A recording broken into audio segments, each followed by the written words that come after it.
కృష్ణా గుంటూరు జిల్లాల graduate MLC ఎన్నికల్లో కూటమి పార్టీలు రిగ్గింగ్కు పాల్పడ్డాయని పీడీఎఫ్ అభ్యర్థి లక్ష్మణరావు అన్నారు. తమ ఏజెంట్లపై దౌర్జన్యం చేసి అనేక ఇబ్బందులకు గురిచేశారని ఆయన ఆరోపించారు. కూటమి పార్టీ ఏదో మతలబు చేస్తుందని అంటున్న కృష్ణా గుంటూరు జిల్లాల గ్రాడ్యుయేట్ ఎమ్మెల్సీ పీడీఎఫ్ అభ్యర్థి లక్ష్మణరావుతో మా గుంటూరు ప్రతినిధి Nageswara Rao face to face. Guntur జిల్లాల ఎమ్మెల్సీ ఏదైతే గ్రాడ్యుయేట్ ఎమ్మెల్సీ ఎన్నికలకు సంబంధించి ఓటింగ్ లెక్కింపు సంబంధించి ప్రారంభమైంది. ఏదైతే గుంటూరు ఏసీ కళాశాల దగ్గర ఈ యొక్క కౌంటింగ్ కేంద్రం అయితే ప్రారంభించారో ఇక్కడ మనతో మాట్లాడేందుకు పీడీఎఫ్ అభ్యర్థి కేఎస్ లక్ష్మణరావు గారు ఉన్నారు. ఆయన అడిగి కొన్ని విషయాలు తెలుసుకున్నాం. సార్ చెప్పండి, ఏదైతే కౌంటింగ్ ప్రక్రియ దగ్గర ఎలా ఉంది? ఈ కౌంటింగ్ ప్రక్రియ కృష్ణా గుంటూరు జిల్లా గ్రాడ్యుయేట్ ఎమ్మెల్సీ 8 గంటలకి చెప్పే విధంగా స్టార్ట్ అయింది. అయితే ఈ ప్రక్రియ ఒక సుదీర్ఘమైంది, సాధారణ ఎన్నికల్లా కాదు. మనకు తెలుసు 3 దశలుగా ఇది జరగబోతుంది. తొలి దశలో మొత్తం పోలైన ఓట్లని 50 చొప్పున కట్టలు కడుతున్నారు. ఈ కట్టలు కట్టే ప్రక్రియ సుమారు 4 గంటల దాకా జరుగుతుంది. ఈ ప్రక్రియ పూర్తయిన తర్వాత రెండవ దశలో ఈ పోలైన ఓట్లన్నింటి కట్టలను ఓడదీసి ఒక టేబుల్కి 1000 చొప్పున వాళ్ళు వ్యాలిడ్ ఇన్వాలిడ్ ఓట్లని డిసైడ్ చేస్తారు. ఇది కూడా ఒక సుదీర్ఘమైనటువంటి ప్రక్రియ. ఆ వ్యాలిడ్ ఇన్వాలిడ్ మరి పూర్తి కావడానికి బహుశా తెల్లారే అవకాశం ఉంది. ఆ తర్వాత మాత్రమే ఒరిజినల్గా 3వ దశలో ఎవరికి ఎన్ని ఓట్లు వచ్చినాయి ఈ 25 మంది అభ్యర్థులకి లెక్కించే ప్రక్రియ ప్రారంభం ఉంది.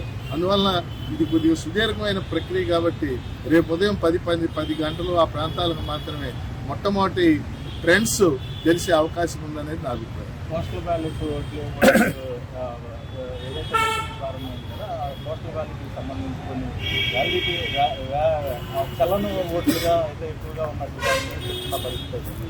ఎక్కువగా ఏంటంటే ఉద్యోగులు మీరంటే నమ్మకం, మీకే ఓట్లు వేసి ఉండొచ్చు అని చెప్పేసి కూడా చెప్తున్న పరిస్థితి ప్రకారం ఉంది.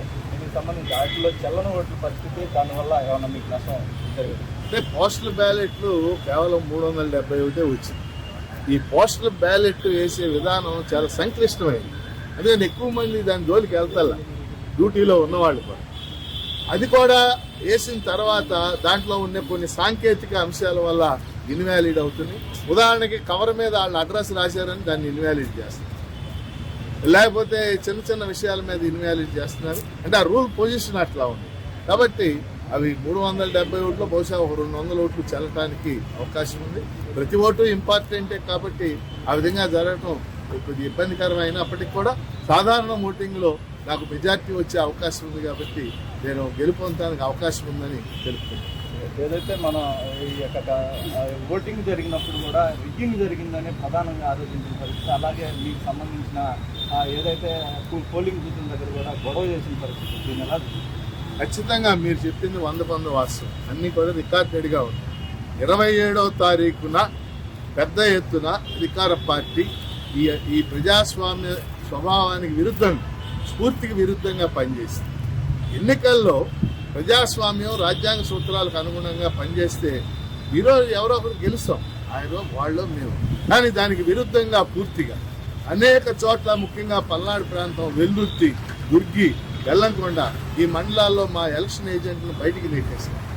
రెండవది, అనేక చోట్ల ఎమ్మెల్యేలు పోలింగ్ బూతుల్లో ఎంటర్ అయ్యి వాళ్ళు దొంగ ఓట్లు దగ్గర నుంచుని రిగ్గింగ్ చేయించడం అనేది, దొంగ ఓట్లు వేయించడం అనేది జరిగింది. ఇది పూర్తిగా ప్రజాస్వామ్యానికి విరుద్ధం. పోలింగ్ పర్సెంటేజ్లతో సహా మేము ఎలక్షన్ కమిషన్ కాగితాలు పెట్టడం జరిగింది. ఆ రకమైనటువంటి అరాచకాలకు పాల్పడ్డారు. అయినప్పటికీ సాధారణ ఓటర్లు ఎవరైతే పోలింగ్ బూత్లకు వచ్చి ఓట్లు వేశారో వాళ్ళలో మెజార్టీ నాకు వేశారు. ఖచ్చితంగా నేను రేపు జరిగే ఫలితంలో గెలుస్తానని భావిస్తాను. ఇది పరిస్థితి.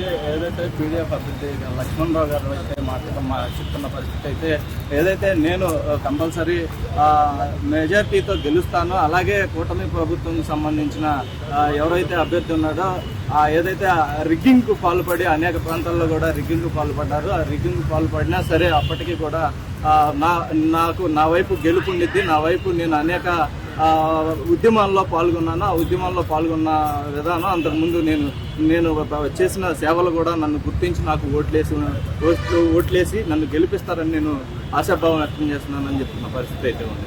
కెమెరా పర్సన్ చైతన్యతో నాగేశ్వరరావు, ఐ న్యూస్, గుంటూరు.